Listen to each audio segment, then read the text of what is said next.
प्रिय दर्शकों, नमस्कार। एक बार फिर से उपस्थित हूँ आप सबके सामने विश्लेषण जन्म कुंडली का इस कार्यक्रम के अंतर्गत। आज जो आपके सामने कुंडली लेकर के आया हूँ, ये कुंडली आई है मेरे पास मुंबई, महाराष्ट्र से। शुरू करते हैं आज का कार्यक्रम। कहीं नहीं जाना है, बिल्कुल बन के रहिएगा। कार्यक्रम के आरंभ में, जैसे कि आप मेरे नियमित दर्शक हैं और जानते हैं, मैं कुंडली विश्लेषण में सबसे पहले पंचांग पे आपका ध्यान लेके आता हूँ। इस जातक का जन्म होता है भाद्रपद माह में। भाद्रपद माह में जन्मे लोग बड़े ही सुंदर होते हैं। मतलब उनकी बाह्य सुंदरता बड़ी ही अद्भुत और मन को मोहित करने वाली होती है। दक्षिणायन में जितने भी पापग्रह होते हैं, उन सभी पापग्रहों का प्रभाव बलवान हो जाता है। जैसे शनि, जैसे मंगल, जैसे राहु, जैसे केतु, ये चारों ग्रह पापग्रह होते हैं और दक्षिणायन में इनकी प्रबलता अधिक हो जाती है। प्रत्येक ग्रह अपने होरा में, अपनी राशि में, अपने दृष्टांत में, अपने वार में, अपने इन सभी स्थितियों में बलवान होता है। जितने भी पापग्रह होते हैं, उनके फल देने की जो स्थिति होती है, वो दक्षिणायन में बली हो जाती है। वैसे सूर्य होते दोनों ही अयन में बली होते हैं, उत्तरायण हो या दक्षिणायन, पर दक्षिणायन में उनका प्रभाव थोड़ा निम्न तो जरूर ही होता है। शरद ऋतु में जो लोग जन्मे होते हैं, उनमें आलस्य की स्थितियां देखने को मिलती हैं। शुक्ल पक्ष में जो लोग जन्मे होते हैं, वो मृदुभाषी होते हैं। बहुत ही ज्यादा गहरी और गहरे राज अपने अंदर रखने वाले होते हैं। इनके जीवन की प्रगति, नौकरी, प्रमोशन, पद वृद्धि आदि जितनी भी चीजें होती हैं, वो थोड़े विलंब से होती हैं, क्योंकि ये मूलतया शुक्र की कुंडली है जो 12वें भाव में नीच के होकर के बैठे हैं। हालांकि 12वें भाव में शुक्र फिर भी संतुलित परिणाम देने से झिझक तो रखते हैं। मतलब आमदनी अठन्नी और खर्चा रुपया वाली स्थिति करते हैं। यहाँ के शुक्र जीवन में महिलाओं का संपर्क ज्यादा, ब्रह्मचर्य का पालन करने में कमजोर होना, अपनी बात पे अडिग न रहना, तुरंत तुरंत मति बदल लेना, विपरीत के प्रति आकृष्ट होने का जो एक प्रभाव होता है, वो जल्दी होता है। और जल्दबाज प्रवृत्ति, आयु में कभी कभी कष्ट की स्थिति भी देखने को मिलती है। ऐसी अवस्था में व्यक्ति का स्वभाव संतुलित होने में थोड़ा समय लेता है, या ये कह सकते हैं कि जैसे जैसे व्यक्ति आगे बढ़ता है, उम्र जैसे जैसे उसकी बढ़ती है, वैसे वैसे वो संतुलन में होता है। शुक्ल पक्ष के द्वितीय तिथि के चंद्रमा पापग्रह होते हैं। ये अवस्था जातक के जीवन को भरने वाली होती है। हालांकि यहाँ पे आमदनी रेगुलर एक जैसी न होकर के थोड़ी बदलती सी रहती है। यहाँ आपको कई बार प्राइवेट नौकरी या अपने स्वतंत्र कारोबार से धन ज्यादा कमाना पड़ता है, या कई बार व्यक्ति कई जगह से धन कमाता है।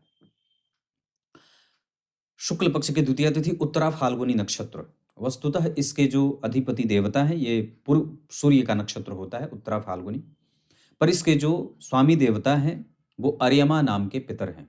ऐसे लोग जो उत्तरा फाल्गुनी नक्षत्र में जन्मे हैं, उन्हें ओम अर्यम ने नमः इस नाम से अपने पितर या इस मंत्र का जप करना चाहिए।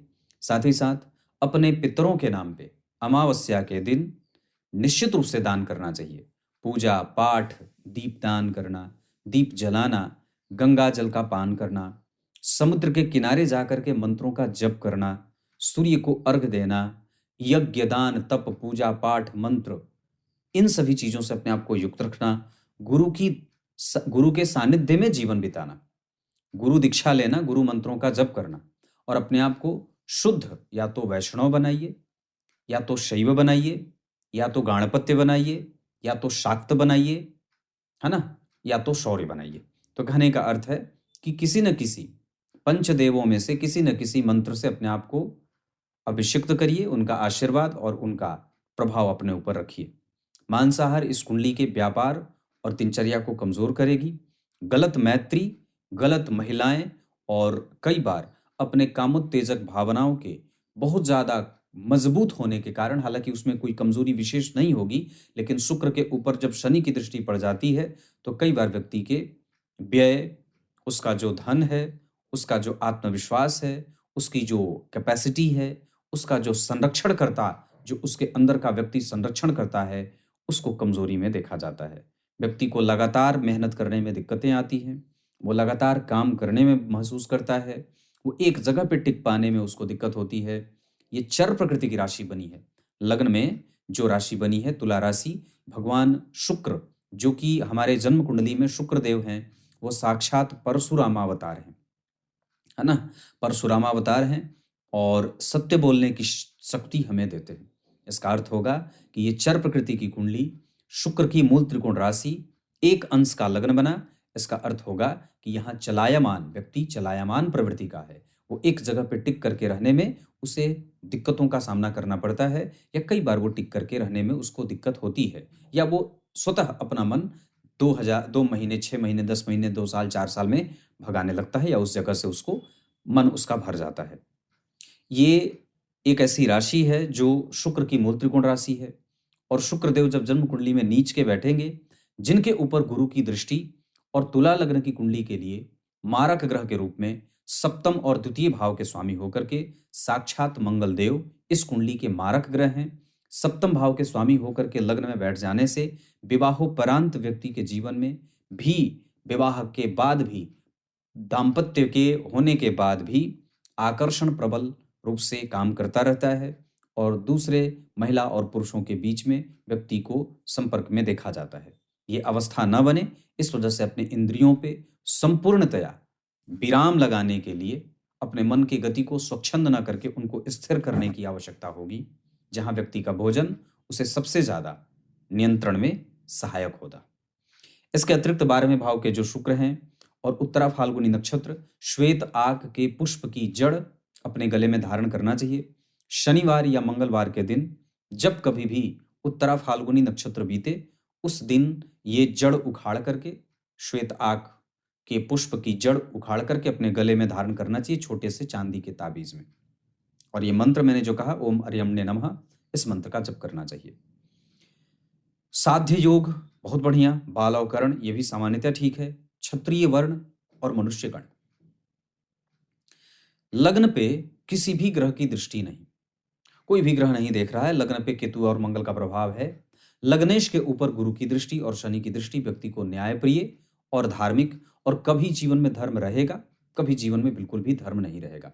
और जिस व्यक्ति के जीवन में धर्म, आध्यात्म, चिंतन, स्थिरता, व्यवहारिकता, ज्ञान से युक्त होने का गुण, धर्म को पालित करना, संस्कृति को बचा करके रखना, दान पुण्य, पूजा पाठ, बड़ों का आदर, माता पिता का सत्कार, गुरुजनों की आज्ञा का पालन, माता पिता की सेवा, धर्म के आधार पर जीवन को चलाना नहीं है, वस्तुतः वो विकास भी बहुत ज्यादा लंबे समय तक नहीं रहती, और वो प्रवृत्ति सामान्यतया व्यक्ति को नष्ट कर देती है।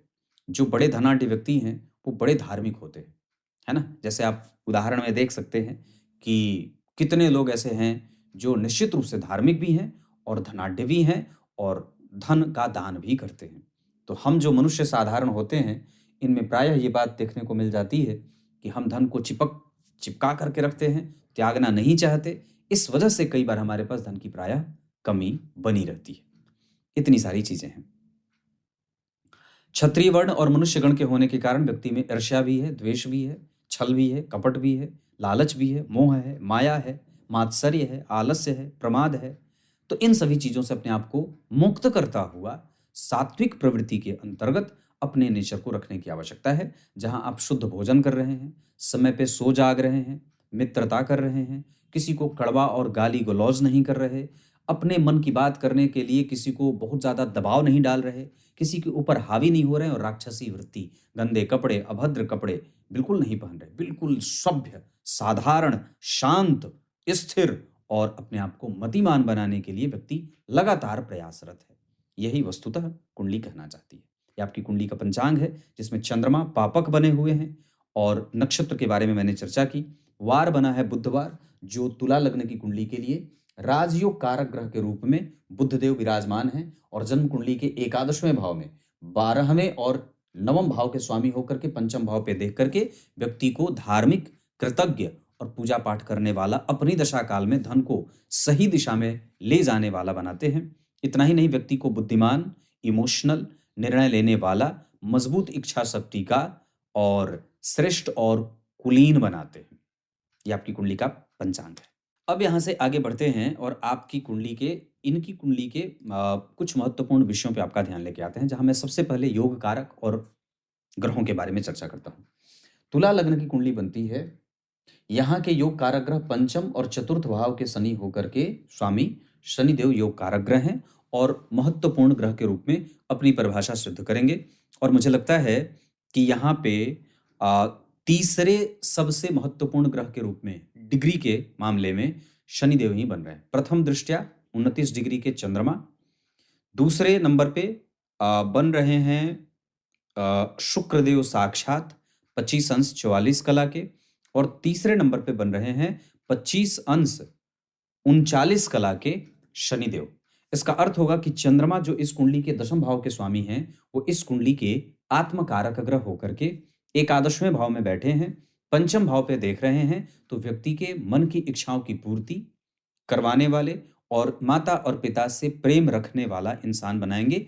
इमोशनल सेंटिमेंटल होगा। शुक्रदेव जो दूसरे सर्वाधिक महत्वपूर्ण ग्रह के रूप में या लग्नेश के रूप में आत्मकारक ग्रह के बाद जो दूसरे नंबर पे ग्रह होते हैं अंश के मामले में, डिग्री के मामले में, वो शुक्रदेव बनते हैं। लग्न कुंडली में वो कन्या राशि में नीच के हैं और शनि जैसे पंचम भाव के स्वामी से दृष्ट होने के कारण व्यक्ति को ज्ञानी, सुखी, अभिमानी और कामुक प्रवृत्ति वाला भी बनाएंगे। साथ ही साथ व्यक्ति को कई बार स्त्री संततियों की अधिकता वाला इंसान बना देते हैं। तीसरे नंबर पे जो ग्रह बन रहा है वो योग कारक ग्रह के रूप में शनिदेव बनते हैं। अंश के मामले में वो 25 अंश 39 कला के साथ तीसरे सर्वाधिक महत्वपूर्ण ग्रह के रूप में बन रहे हैं। इसका अर्थ होगा कि शनिदेव जो पंचम भाव और चतुर्थ भाव के स्वामी होकर के छठवें भाव में बैठे हैं। गुरु और शनि का जो आपस में परिवर्तन हुआ है, दोनों ही ग्रह वक्री हैं, तो ये सरकारी नौकरी का योग भी लगाएंगे। पर बात यह होगी कि वहां ग्रह के वक्री होने के कारण दोनों ही ग्रह स्टेबिलिटी के साथ परिणाम करेंगे चौथे और छठवें भाव का। कहीं से कोई बदलाव इनमें नहीं देखा जाएगा, न तो कोई ग्रह शिफ्ट करेगा। इस वजह से ये दोनों ही ग्रह थोड़े विलंब से, थोड़े देर मेहनत के बाद, चलने के बाद व्यक्ति को अपनी अपनी अलग अलग दशाओं में लाभ देने वाले ग्रह के रूप में प्रभाषित होंगे।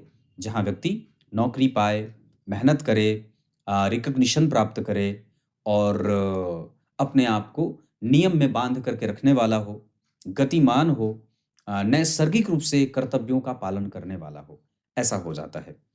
इसके साथ साथ अगर मैं 3 ग्रहों के बाद चौथे ग्रह के रूप में अगर देखूंगा तो वो बनेंगे आपकी कुंडली में देवगुरु बृहस्पति, जो रोग भाव के अधिपति हैं, जो आपको सरकारी नौकरी देते हुए दिखाई दे रहे हैं। उसी गुरु की दृष्टि अगर छठवें भाव के स्वामी होकर के दशम स्थान पे उच्च की दृष्टि से पड़ रही है, तो ये दशम भाव की सुरक्षा कर रहे हैं।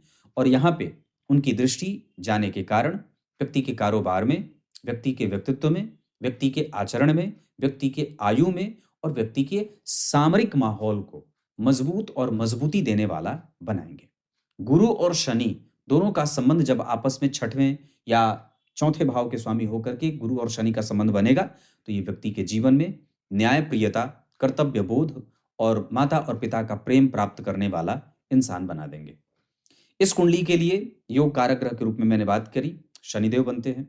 राजयोग कारक ग्रह के रूप में इस कुंडली के लिए बुधदेव भी बनते हैं, जो जन्म कुंडली में वक्री हैं 12 अंश के, वो भी वहीं का 100% लाभ में ही बैठे हैं, लाभ का ही परिणाम देंगे। अति विशिष्ट कारक भाव है एकादशवां भाव, सूर्य और बुध वहां अति विशिष्ट कारक होकर के व्यक्ति के समस्त इच्छा और समस्त कार्यों की सफलता के पैमाने सिद्ध करेंगे। एकादशवें भाव में चंद्रमा कभी बुरे परिणाम देते नहीं है और वहां राहु जो बैठे हैं, वहां बैठ करके व्यक्ति के जीवन में उसकी महत्वाकांक्षा की वृद्धि करने वाला बना रहे हैं, व्यक्ति को स्वप्न देखने वाला बना रहे हैं और स्वप्न की पूर्ति करने के लिए उसे प्रायः जो डिप्लोमेसी बरतनी चाहिए या जो डिप्लोमेसी करनी चाहिए, उसको वो दिमाग में उतारने का काम कर रहे हैं। पंचम भाव के स्वामी का जन्म कुंडली में लग्न को देखना, लग्नेश को देखना, पंचम भाव के स्वामी का अष्टम भाव को देखना व्यक्ति को दिमागी, स्वाभिमानी और कभी कभी घमंड में रहने वाला भी इंसान बना देते हैं। जिद और हठ जो आ रहा है वो सूर्य और चंद्रमा के साथ राहु बुध के एक साथ बैठने के कारण आ रहा है। जब जो व्यक्ति के अंदर धार्मिकता आ रही है, जो समरसता आ रही है, जो किसी का परवाह करने का ज्ञान और गुण आ रहा है, वो पंचम भाव के केतु के कारण आ रहा है। जो कभी-कभी आलस्य आता है, वो जन्म कुंडली के 6वें भाव में शनि के कारण आता है। जो पकड़ने की शक्ति आती है, जो अपने नाम और यश को प्राप्त करने का गुण और दोष आता है, या जो भी गुण आता है, ये चतुर्थ स्थान के गुरु के कारण आता है। ये आपकी कुंडली के ग्रह हैं, जिसके बारे में मैंने छोटी सी चर्चा की। एक अच्छी बात जो इस कुंडली में जो सबसे ज्यादा अच्छी है, जो सभी अच्छाइयों पे भारी पड़ रही है और अपने आप को पूर्णतया सबसे पहले नंबर पे सिद्ध कर रही है, तुला लग्न की कुंडली यहाँ, तुला लग्न की कुंडली यहाँ और तुला लग्न की कुंडली यहाँ बन रही है। ये इस कुंडली की सबसे अच्छी और उच्चतम बातों में से पहले नंबर की बात होगी, जहां व्यक्ति किसी भी अच्छाई को प्राप्त करने के लिए, किसी भी लक्ष्य को प्राप्त करने के लिए, किसी भी तरीके से अपने आप को मजबूत करने के लिए वचनबद्ध रहेगा और मजबूती से अपने ऊपर किसी भी जिम्मेदारी को पूरे तरीके से निभाने की पूरी कोशिश करेगा। जन्म कुंडली के अष्टम भाव पे धर्म की समझ, शनि और गुरु का प्रभाव, मंगल का प्रभाव शनि और मंगल गुरु के साथ व्यक्ति के जीवन में, वहां व्यय के कारण, महिलाओं के कारण, कोर्ट केस कचहरी के कारण, स्वास्थ्य में परेशानी के कारण और जन्म कुंडली में पेट के कारण, वात के कारण व्यक्ति के जीवन में रोगजनक स्थितियां बनने को देखी जा सकती हैं। ये कुंडली बहुत अच्छी है। ये कुंडली न्याय के क्षेत्र में, बैंकिंग के क्षेत्र में, फिनांस के क्षेत्र में, वकील, जज आदि बनने के क्षेत्र में, शेयर बाजार के क्षेत्र में कभी से भी, कहीं से भी धन कमा सकती है। ये कुंडली इंजीनियरिंग कर सकती है। ये कुंडली ट्रांसपोर्ट का काम कर सकती है। ये कुंडली रंगों का काम कर सकती है। ये कुंडली पत्थरों का काम कर सकती है। इसके साथ साथ ये कुंडली रेडियो और जो दूर संचार होता है, पत्रकार होता है, हिसाब किताब लगाना, आईपीएस अधिकारी बनने तक के योग इस कुंडली में घटित हो रहे हैं। ये मैंने आपको आपकी कुंडली की महत्वपूर्ण बातें यहां तक मैंने बताई है। अब ग्रहों के नक्षत्रों पे आपका ध्यान लेके आऊंगा। अब मैं आपको इनकी कुंडली पे नक्षत्रों पे लेके आता हूं, कौन से ग्रह किस नक्षत्र में बैठ करके कैसा परिणाम करेंगे। पर उससे पहले जातक का जो जन्म है वो 9:36 सुबह पे है और जन्म कुंडली में सूर्य विषम संख्या की राशि में, चंद्रमा विषम संख्या की राशि में, लग्न विषम संख्या की राशि का बना है। शास्त्रकार लिखते हैं कि अगर जातक का जन्म दिन में हुआ हो और सूर्य और चंद्रमा विषम संख्या की राशि में बैठे हों और साथ ही साथ लग्न कुंडली के लग्न में बन रही राशि अगर विषम संख्या की बन रही हो, जैसे कि यहाँ 7 नंबर लिखा है, सूर्य और चंद्रमा दोनों ही विषम संख्या की राशि में, लग्न भी विषम संख्या की राशि का बन जाए, तो इसे राजयोग, महायोग कहते हैं। और ऐसा जातक बड़ा ही सुख अपने जीवन में प्राप्त करता है। एक दूसरा सिद्धांत जो इनकी कुंडली में राजयोगों की स्थिति से भी ज्यादा उच्चतम स्तर का परिणाम देगा, लग्न के अधिपति जिस राशि में बैठे हैं, तो लग्न के अधिपति कन्या राशि में बैठे हैं, उस राशि का अधिपति अपने जिस भाव में बैठा हो, तो शुक्र बुध बैठ गए कहां? सूर्य की राशि में। और जहां लग्न के अधिपति बैठे हो, उस राशि का अधिपति जहां बैठा हो, उस भाव का अधिपति अगर स्वग्रही या उच्च का हो, तो स्वग्रही है सूर्य, तो ये सभी प्रकार के राजयोगों से महानतम राजयोग माना जाता है और इसकी गणना श्रेष्ठ राजयोगों में की जाती है। और ऐसे राजयोग जिनकी कुंडली में या जिस जातक के जन्म चक्र में बन रहा हो, वो जातक अपने जीवन में धन, मान, प्रतिष्ठा, पद, नाम, शोहरत, दौलत और सुख, संतान और संपदा इकट्ठा और अर्जित करता है। ये जितने दोनों मैंने राजयोग बताए हैं, ये दुनिया के जितने राजयोग किसी कुंडली में बनते होंगे, उससे ज्यादा श्रेष्ठ राजयोगों में इनका नाम आता है। बात क्लियर है? बहुत सामान्यतया ये बात दोनों मैंने जो कही है, इसको बहुत ही सामान्यतया अपनी कुंडली पे भी आप आजमा करके देखिएगा। ये आपको बहुत उत्तरोत्तर वृद्धि देने वाले और बहुत ही श्रेष्ठ लाभ देने वाले योग बताए हैं मैंने। सूर्य जन्म कुंडली में पूर्वा फाल्गुनी में और शुक्र जन्म कुंडली में नीच के, इस वजह से सूर्य की दशा में जातक के जीवन में धन आएगा भी और धन खर्च भी होगा। उसी सूर्य की दशा में व्यक्ति की महत्वाकांक्षा बढ़ेगी और उसी सूर्य की दशा में व्यक्ति को दाम्पत्य में मतभेद में भी जाते देखा जाएगा। बात करते हैं चंद्रमा उत्तरा फाल्गुनी में और सूर्य के साथ बैठे हैं और उसी चंद्रमा की दशा की जो स्थिति बन रही है, उसके आधार पर चंद्रमा की दशा में जातक को यश, मान, प्रतिष्ठा, भूमि, वस्त्र, वाहन, जमीन जायदाद, कपड़े आदि, आभूषण आदि का सुख प्राप्त होगा और साथ ही साथ यश प्रतिष्ठा की प्राप्ति भी होगी। मंगल जन्म कुंडली में स्वाति नक्षत्र में 18 अंश पे बैठे हैं, केतु से दृष्ट हैं और नक्षत्र उन्होंने स्वाति का लिया है। मंगल की स्थिति के आधार पर उस मंगल की दशा में चूंकि सप्तम और द्वितीय भाव के स्वामी हैं, केतु राहु के संपर्क में आ रहे हैं, इस वजह से मंगल की दशा में व्यक्ति को रोग, शोक, परेशानी, दुश्मनी और कार्य में बाधाएं और इतना ही नहीं, घाव, फोड़ा, फुंसी, कई बार व्यक्ति को चोट चपेट की घटनाओं में भी देखा जाता है, हड्डियों के टूटने का खतरा भी होता है और उस दशा काल में व्यक्ति को मारक ग्रह की दशा चलेगी या वो मारक ग्रह के भाव में जाएंगे। सामान्यतया जब मंगल में शुक्र आएंगे तब, मंगल में शनि आएंगे तब, मंगल में राहु आएंगे तब।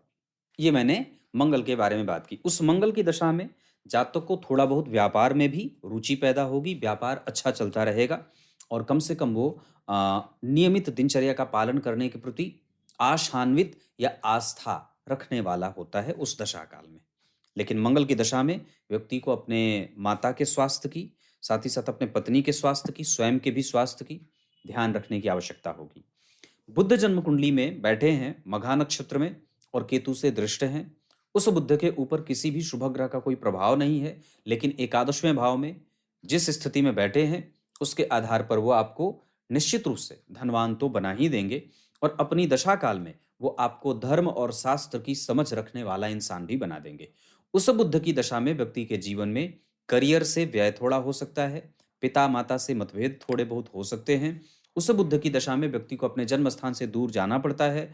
करियर को लेकर के प्रेशर में बुध की दशा में व्यक्ति को देखा जाएगा। उस बुध की दशा में व्यक्ति की कृतज्ञता बढ़ जाएगी। छोटा मोटा कोई भी काम अगर हो सके तो उसमें मिल जाता है, जिसे जातक को स्वीकार कर लेना चाहिए।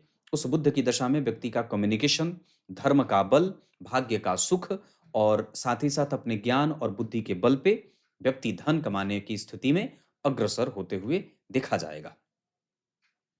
देवगुरु बृहस्पति वक्री हैं 20 अंश के श्रवण नक्षत्र में और चंद्रमा एकादशवें भाव में बैठे हैं, जो व्यक्ति को समस्त इच्छाओं की पूर्ति करने वाला बना रहे हैं। वो गुरु लग्न कुंडली में मकर राशि में, नवांश कुंडली में उच्च के हो जाने से गुरु का नीचभंग राजयोग यहां से भी बन जाएगा।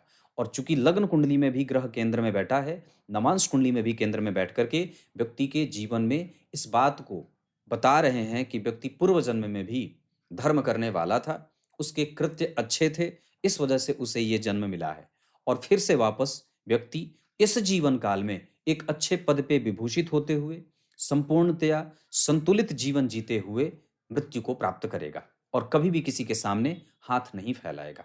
उस गुरु की दशा में व्यक्ति को धन, मान, प्रतिष्ठा, नौकरी, व्यापार, लाभ, सांसारिक सुख, भवन, भूमि, वाहन आदि का सुख, माता और पिता के प्रति कृतज्ञता और उनकी सेवा का भाव गुरु की दशा में जातक के जीवन में देखने को मिलेंगे। उस गुरु की दशा में व्यक्ति अपने बल पे भवन पे निवास करता है और अपने ही मेहनत के बल पे, अपने पराक्रम के बलबूते पर अपने समस्त इच्छा और आकांक्षाओं की पूर्ति करता है।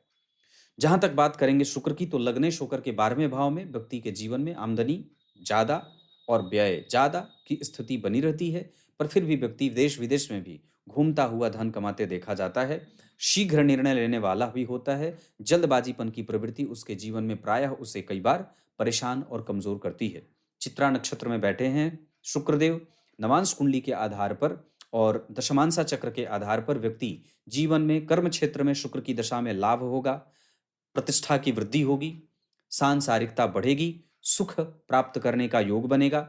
उसी शुक्र की दशा में व्यक्ति के जीवन में थोड़े बहुत दाम्पत्य में और पत्नी के स्वास्थ्य और पत्नी के लिए या पत्नी के तरफ से थोड़ी बहुत चिंताएं भी देखने को मिलेंगी शुक्र की दशा में। लेकिन एक बात अच्छी होगी कि व्यक्ति कम से कम अपने काम पे कंसंट्रेट करेगा, लाभ की प्राप्ति करेगा और अपने करियर से अपने आप को खुश रखने की स्थिति में रहेगा। बात करते हैं शनिदेव की, जो लग्न कुंडली में नीचाभिलाषी हैं। नीचाभिलाषी ग्रह नीच के ही भांति कई बार परिणाम करने लगता है। पापक ग्रह का सम संख्या की राशि में बैठना अच्छा परिणाम देता है। शुक्र का सम संख्या की राशि में बैठना अच्छा परिणाम देता है। एकादशवें भाव में सूर्य और चंद्रमा को अमावस्या दोष लगेगा नहीं। इस वजह से कम ये 2-3 स्थिति जो बनी है वो जातक के जीवन को श्रेष्ठता में ले जाने वाली बन रही है। शनिदेव रेवती नक्षत्र में और बुध जन्म कुंडली में मघा नक्षत्र के मित्र के नक्षत्र में बैठे होने के कारण यहाँ पे और शुक्र जैसे शुभ ग्रह के प्रभाव में होने के कारण काफी हद तक शनि के प्रभावों में एक विलक्षणता भी देखने को मिलेगी। और शनि की दशा में थोड़ा बहुत मानसिक व्यय होगा, परिणाम देर से मिलेंगे। विवाह आदि में कमजोरी भी कई बार होती है। पत्नी प्रेम करने वाली होती हैं, अच्छे पद पे काम करने वाली पत्नी से विवाह होता है और निश्चित रूप से पत्नी के आने के बाद व्यक्ति का करियर, व्यक्ति का धर्म, व्यक्ति का आध्यात्मिक पक्ष, दान पुण्य पूजा पाठ आदि की प्रवृत्ति बलवती होती जाती है।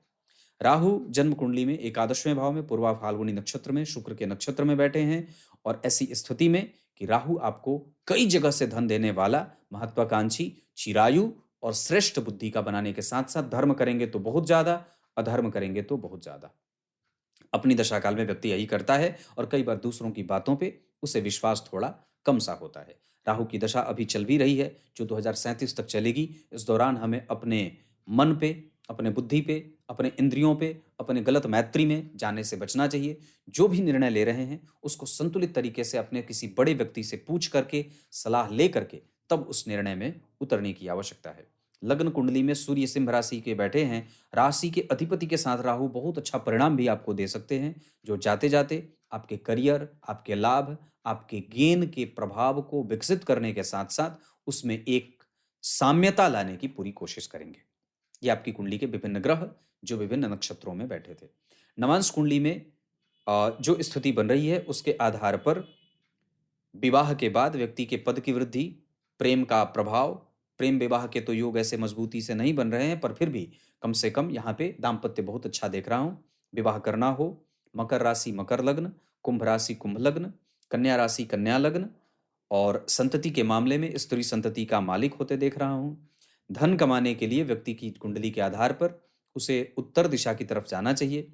इसके अतिरिक्त मित्रता कुंभ और मिथुन वालों से करनी चाहिए। शत्रुता न करें मेष, सिंह और धनु वालों से। शुक्र 12वें भाव में बैठे हैं, बहुत ज्यादा फैशन पे व्यय नुकसान का कारण भी बन सकता है। अपने आप को बहुत ज्यादा सावधान रखें, सतर्क रखें। अष्टम भाव पे शनि और मंगल कई बार व्यक्ति के स्वभावों में या कई बार व्यक्ति के स्वभाव में घुमक्कड़ी की प्रवृत्ति ला देते हैं, जहां घूमने के कारण उसे कई बार एक्सीडेंट और चोट चपेट की घटनाओं से भी जूझना पड़ता है।